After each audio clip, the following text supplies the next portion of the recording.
صلو علی الحبیب صلی اللہ تعالی علی محمد صلی اللہ تعالی علیہ وآلہ وسلم۔ پیارے محترم اسلامی بھائیوں، اس وقت ہم وادی تی میں حاضر ہیں۔ وادی تی کون سی وادی ہے؟ جناب موسیٰ کلیم اللہ علی نبینا وآلہ السلام جب فرعون ہلاک ہو گیا تو آپ بنی اسرائیل کو لے کر جو ہے وہ اس وادی میں قیام پذیر رہے ہیں۔ چونکہ یہاں سے قوم عمالقہ سے مقابلہ تھا، جہاد کرنا تھا، اللہ تبارک و تعالیٰ کا حکم تھا، آپ بنی اسرائیل کو لے کر یہاں سے فلسطین کی طرف جا رہے تھے۔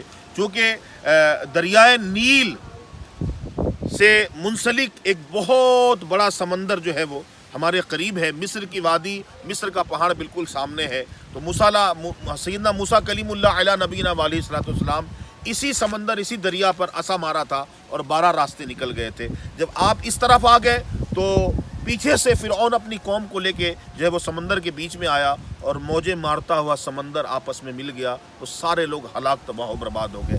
آپ یا اس وادی میں آ گئے تھے، قوم عمالقہ سے جہاد کا حکم ہوا تھا، موسیٰ علیہ السلام بنی اسرائیل کو لے کر یہاں سے فلسطین کی طرف جا رہے تھے کہ اس وادی میں جب پہنچے ہیں تو بنی اسرائیل پہ ایسا خوف طاری ہوا عمالقہ کا، انہوں نے کہہ دیا اے موسیٰ آپ اور آپ کا خدا جا کے بنو عمالقہ سے جو ہے وہ مقابلہ کرے، ہم نہیں لڑتے۔ اللہ اکبر۔ جناب موسیٰ کلیم اللہ علیہ نبینا علیہ السلام کو بہت رنج پہنچا، بہت تکلیف ہوئی، لیکن ظاہر ہے نبی تو نبی ہوتا ہے، نبی کا دل موم سے بھی نرم ہوتا ہے۔ سیدنا موسیٰ کلیم اللہ علیہ نبینا علیہ السلام کی کڑھن کی برکت سے، آپ کی دعاؤں کی برکت سے اللہ تبارک و تعالیٰ نے اس قوم کے لیے من و سلوہ نازل فرمایا کسی وادی میں۔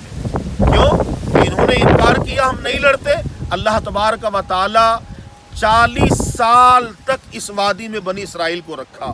3 لاکھ کی تعداد ہے، 6 لاکھ یا 3 لاکھ کی تعداد ہے جو اس وادی میں وہ لوگ تھے، یہیں پہ تھے، باہر نہیں نکل پا رہے تھے۔ 40 سال تک جو ہے وہ قوم یہاں پر رہی اور من و سلوہ کا نزول ہوتا رہا۔ من ایک مشروب تھا جو آسمان سے بارش کی شکل میں آتا تھا سفید شہد کی طرح، اور سلوہ ایک پرندہ بٹیر کی طرح بھنا ہوا آتا، اور بنی اسرائیل جو تھے اس کو کھا لیا کرتے تھے۔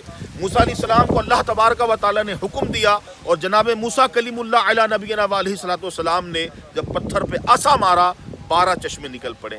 ہم نے جو ہے وہ دکھایا ہے 12 چشمے کہاں ہیں، وہ 12 چشمے مختلف مقامات پر ہیں۔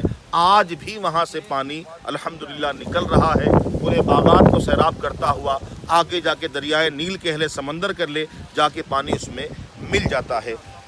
موسیٰ علیہ السلام، جناب موسیٰ کلیم اللہ علیہ نبینا علیہ السلام نے بنی اسرائیل سے کہا کہ من و سلوہ اپنے گھر میں اس کو ذخیرہ کے طور پہ جمع نہ کرنا، جو آیا کھا لیا کرو، جمع نہ کرنا۔ لیکن بنی اسرائیل جو قوم تھی، عجیب قوم تھی، نبی کی بات سننے کے بعد بھی یہ ذخیرہ جمع کرتے تھے۔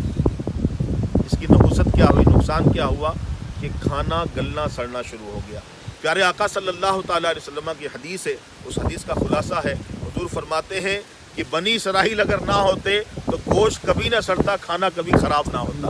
اسی وقت سے گوشت سڑنے کا اور کھانا خراب ہونے کا رواج جو ہے وہ شروع ہو گیا، سسٹم شروع ہو گیا۔ سرکار جناب موسیٰ کلیم اللہ علیہ نبینا علیہ السلام کی قوم بنی اسرائیل 40 برس تک اس وادی میں رہی، اور جو آپ نے جس پتھر پہ عصا مارا تھا، عصا مارنے کی برکت سے 12 چشمے پھوٹ نکلے تھے، ہم ان چشموں کی طرف جا رہے ہیں۔ لیکن ایک بات میں اور آپ کو بتاتا چلوں کہ یہ تو جناب موسیٰ کلیم اللہ علیہ نبینا علیہ السلام کا معجزہ ہے۔ اگر اس سے بڑے معجزے کی بات کریں تو دیکھو، پتھر تو زمین کا جز ہے، اور ہمیشہ پانی پتھر کے درمیان سے یا زمین کے بیچ سے نکلا کرتا ہے۔ آپ کو بتاؤں، صلح حدیبیہ کے موقع پر میرے آقا صلی اللہ تعالیٰ علیہ وسلم 6 سن ہجری میں 1400 صحابہ کرام کے ساتھ جو ہے وہ حدیبیہ کے میدان میں ہیں۔ ایک ہی کنواں ہے، صحابہ نے پانی پیا، چند گھٹ میں پانی ختم ہو گیا۔ میرے آقا صلی اللہ علیہ وسلم کے دربار میں شکایت کی، مصطفیٰ کریم صلی اللہ علیہ وسلم نے پیالہ طلب کیا، اور جسے صحابہ نے پیالہ پیش کیا، حضور نے پیالہ میں دشت مبارک رکھا، دشت مبارک کر رکھنا تھا کہ 5 انگلیوں کے بیچ سے 5 چشمے جاری ہو گئے۔ اعلیٰ فرماتے ہیں انگلیاں ہیں فیض پر، ٹوٹے ہیں پیاسے جھوم کر، ندیاں پنجاب رحمت کی ہے جاری واہ واہ. اور کبھی فرماتے ہیں نور کے چشمے لہرائے دریا بہے انگلیوں کی کرامت پہ لاکھوں سلام. اب آگے بڑھتے ہیں جو ہے وہ اس معجزے کی طرف جو جناب موسیٰ کلیم اللہ علیہ نبینا علیہ السلام کے عصے سے ظاہر ہوا.